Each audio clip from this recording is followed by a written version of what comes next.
Hi everybody. Take a moment to think about what life would be like without tomatoes.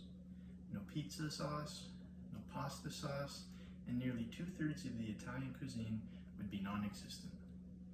Our culinary experiences would be changed drastically. Growing up, I always loved to cook, and in high school, I enrolled in some culinary arts classes and really advanced my education in cooking.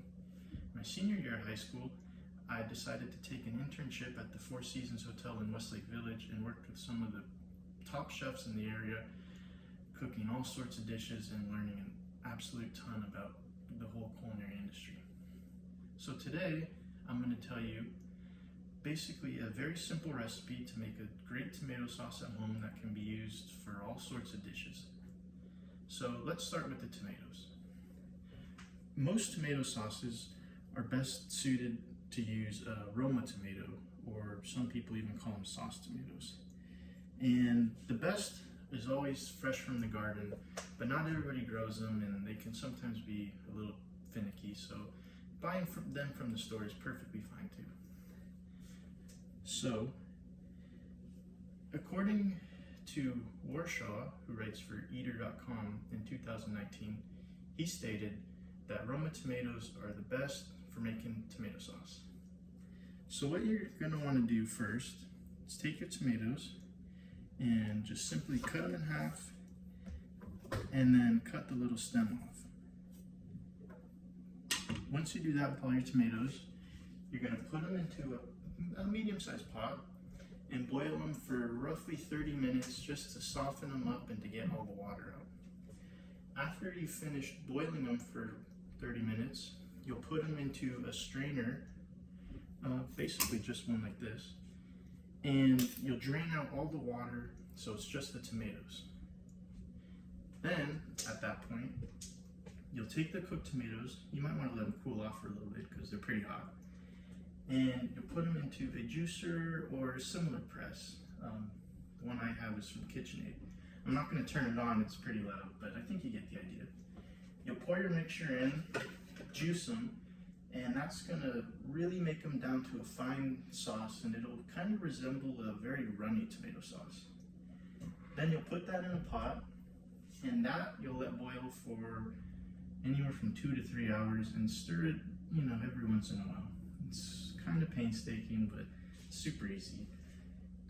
After you've boiled them, let them cool off just a little bit, but not too much. And then next you're going to want to move on to your jars. Clear mason jars always work great, but you can use whatever you want.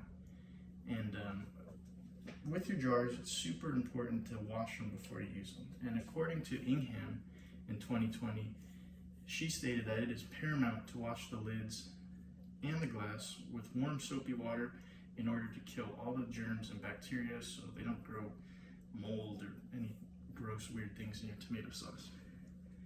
So once you got your jars washed and rinsed, let them dry, and then you're going to take your boiling sauce and you're going to start pouring it into your jars, and it's going to look something like this. Then you'll seal them right away, and after you seal them all, you're going to want to place them.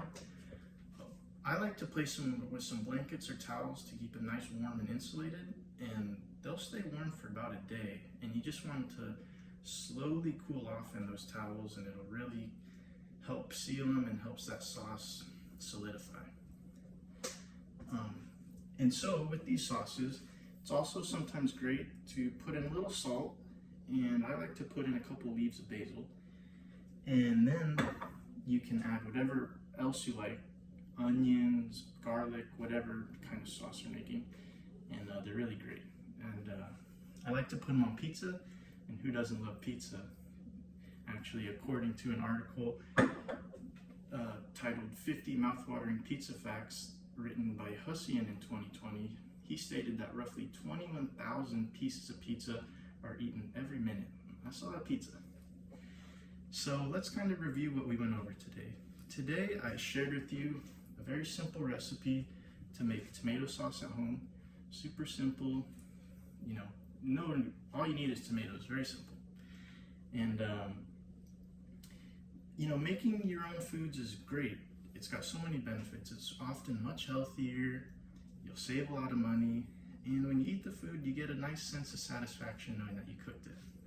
So next time you're making a pasta dish, rather than going to the store and buying one of those highly processed cans, why don't you try making your own? Thanks, everybody.